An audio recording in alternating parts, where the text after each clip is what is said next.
చెబితే పని జరగకుండా ఏదో ఒకటి అనడానికి ఉండదు.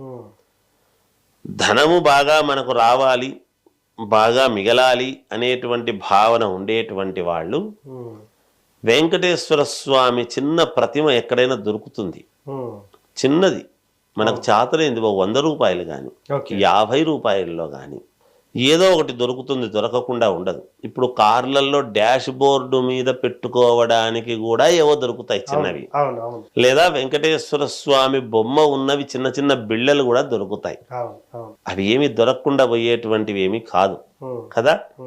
ఆ వెంకటేశ్వర స్వామి ప్రతిమ ఒకటి తీసుకొని, ఒకటి గోధుమ వర్ణము బంగారు వర్ణము గాని రెండిట్లో ఏదైనా సరే ఒక రవిక గుడ్డ తీసుకొని, మనము 3 నామాలు వెంకటేశ్వర స్వామికి ఉంటాయి కదా, ఆ రవికలో 3 నామాలను ఇలా